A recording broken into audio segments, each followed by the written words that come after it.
It was only during initial childhood as a kid that we were allowed to be ourselves and find joy in the smallest things in life. We rolled on the floor, we floated paper boats and danced in the open during rains, and we played games with our friends in the hot summer afternoon sun without a care in the world. But once school started and we entered college and work life, that innocence somewhere withered away into oblivion, and we found ourselves caught in the nitty gritties of life. The lockdown has unexpectedly brought back that innocence. We have more time in our disposal. We don't go anywhere and nobody comes to our house. And we're finding answers to all those figments of curiosity and exploring those deep corners of our homes which we realized never existed. It was in one of these corners that I discovered an old sundial which my daughter had made a couple of years back. I brought back memories of my own childhood, those simple, uncomplicated days when life was just simple and every new day was more interesting than the last. Hi, I'm BC Pramod, and thank you all so much for giving me a heartening response to my earlier supermoon time-lapse video. June 21st was an important day for skygazers and for astronomers because the Earth hosted a rare celestial event called the Ring of Fire or the annular solar eclipse. If you remember my last video of the supermoon, the moon was closest to the Earth, which is why it looked bigger and brighter. But this time, the moon is farthest away from the Earth. And because of that phenomenon, even though it came right in front of the sun during solar eclipse, because its size was slightly smaller, we had this wonderful ring of fire solar eclipse.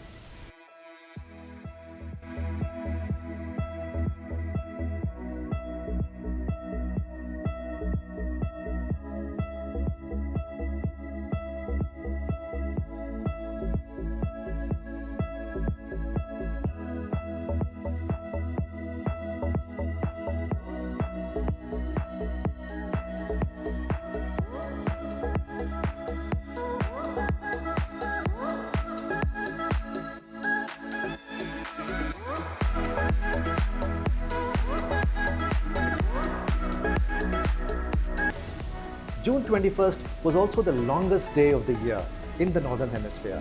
It's known as summer solstice, and in Delhi where I stay, sunrise was at 5:24 and sunset was at 7:22 in the evening. From now on, the days will start getting shorter and will be slowly going into autumn and henceforth into winter. If I told you the earth is flat, you'd probably laugh at me. But this is what people thought till the 5th century BC, when Pythagoras declared to the world that the earth is round. People thought he was mad and ridiculed him. 100 years later, in the 4th century BC, Aristotle claimed to the world that the earth is round, but people still didn't believe him. It took another 100 years to 3rd century BC when a Greek astronomer, mathematician, scientist, philosopher, poet, and a man named Eratosthenes not only proved to the world that the earth is round, but also that it tilted at a 23.5-degree axis to the center. It didn't rotate like this, it rotated like this.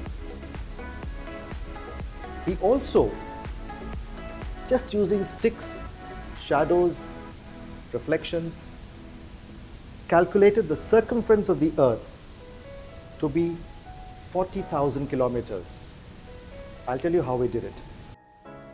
Eratosthenes was the chief librarian at the Library of Alexandria in Egypt, and he had read somewhere in a papyrus book of a curious account of the fact that on June 21st, in a place called Syene, which is south of Alexandria, exactly at 12 noon, the temple pillars and vertical beams cast no shadows. And exactly at 12 noon, the reflection of the sun could be seen deep down in a well. Commonplace things, shadows, reflections, anybody else would have not thought too much about it. But Eratosthenes was not a common man. He was curious. He found out that on the same day, exactly at 12 noon, in Alexandria, where he stayed, and which was about 800 kilometers north of Syene, temple pillars and vertical beams did cast shadows. This could have been only possible if the earth was not flat, but it was round, like a sphere. Syene is close to the Tropic of Cancer, and on June 21st, as we all know, the sun is exactly overhead the Tropic of Cancer, so there's no shadow at 12 noon. But Alexandria, which is 800 kilometers to the north, because of the curvature, there was a pronounced shadow at Alexandria. He was a mathematician, and he figured out that, or he calculated that the angle of difference between Alexandria and Syene is 7 degrees to the vertical. 7 degrees is 1/50th of a circle, which is 360 degrees. So 800 times 50 is 40,000 kilometers. Now with modern satellites and GPS and what have you, the distance calculated by NASA is 40,075 kilometers. And the distance calculated by Eratosthenes using only sticks, shadows and reflections 2,300 years ago was 40,020 kilometers. There was an error of only 2%, which is not bad for 2,300 years ago. When we are curious, we are eager to explore, discover and figure things out. As the great Albert Einstein once remarked, I'm not extremely talented, I'm just passionately curious. Stay home, stay safe and stay curious. Thank you.